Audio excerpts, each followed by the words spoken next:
Visakhapatnam corporation సర్వసభ్య సమావేశం రసాబాసుగా జరిగింది. మేయర్ పీలా శ్రీనివాసరావుకి సభ నిర్వహణ కత్తిసాములా తయారైంది. సభ ప్రారంభం నుంచి వైసీపీ కార్పొరేటర్లు దూకుడుగా వ్యవహరించగా కొన్ని అంశాలపై స్వపక్షం నుంచి ఇబ్బంది ఎదురైంది. సుదీర్ఘంగా సాగిన జీవీఎంసీ కౌన్సిల్ సమావేశంపై పూర్తి సమాచారం మా ప్రతినిధి రాజు అందిస్తారు. గ్రేటర్ విశాఖ మున్సిపల్ కార్పొరేషన్ సర్వసభ్య సమావేశం ఈరోజు ఉదయం నుంచి కూడా రసాభాసగా సాగుతుంది.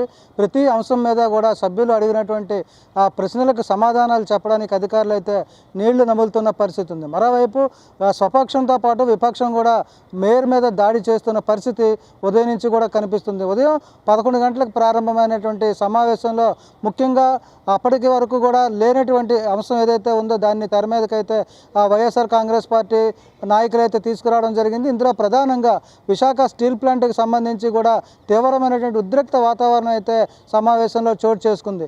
ఏదైతే స్టీల్ ప్లాంట్ని ప్రైవేటీకరణ చేస్తున్నారు, 44 అంశాల మీద ఆ బిడ్లు కూడా పిలవడం జరిగింది. దీని మీద మేయర్ తీర్మానం చేసి ప్రైవేటీకరణ అడ్డుకోవాలంటూ వైఎస్ఆర్ కాంగ్రెస్ పార్టీ కార్పొరేటర్లు అయితే ముందుగా ఆందోళన చేయడం జరిగింది.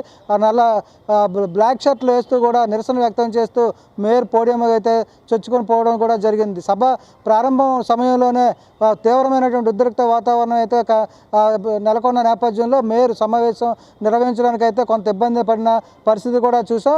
ఏదైతే 11 గంటలకు ప్రారంభమైనటువంటి సమావేశం దాదాపు 1 గంట వరకు అంటే సుమారు 2 గంటల పాటు కేవలం స్టీల్ ప్లాంట్ ప్రైవేటీకరణకు వ్యతిరేకంగా నిరసనలతోనే సాగిందని చెప్పుకోవచ్చు.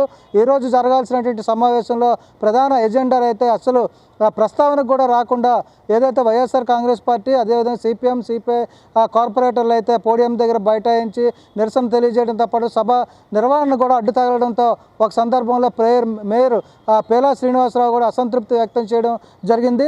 ఎట్టకేలకు బీజేపీ ఎమ్మెల్యే విష్ణుకుమార్ రాజు ఇచ్చినటువంటి సమాధానం ఏదైతే ఉందో దాంతో కొంత మెత్తబడినప్పటికీ కూడా ఈ నేపథ్యంలోనే ఎమ్మెల్యే ఇచ్చినటువంటి ప్రకటన స్టీల్ ప్లాంట్ ప్రైవేటీకరణ చేయము అంటూ చెప్పినటువంటి ఏదైతే గతంలో ఇచ్చినటువంటి హామీ ఉందో ఆ హామీకి బీజేపీ పార్టీ కట్టుబడి ఉందంటూ ఎమ్మెల్యే విష్ణుకుమార్ రాజు చేసిన వ్యాఖ్యల నేపథ్యంలోనే మేయర్ కూడా ఇదే అంశం మీద వైఎస్ఆర్ కాంగ్రెస్ పార్టీ కార్పొరేటర్లకైతే మేయర్ హామీ ఇచ్చిన నేపథ్యంలో రేపు కూడా సమావేశం కొనసాగుతుంది అనేటువంటి అనుమానం అయితే వ్యక్తమవుతుంది.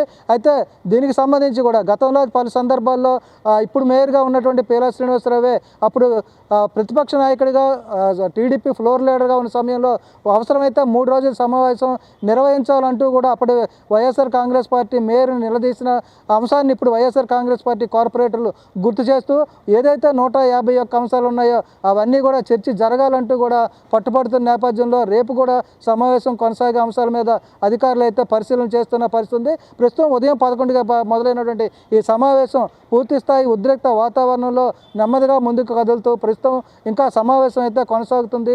ఇది ఈరోజు రాత్రి 10 గంటల వరకు కొనసాగే అవకాశాలు అయితే కనిపిస్తున్నాయి. ఇది తొలి రోజు సెషన్కి సంబంధించి కూడా ఉన్నటువంటి పరిస్థితిగా చెప్పుకోవచ్చు. వీడియో జర్నలిస్ట్ స్వామితో రాజు, ఐ న్యూస్, విశాఖపట్నం.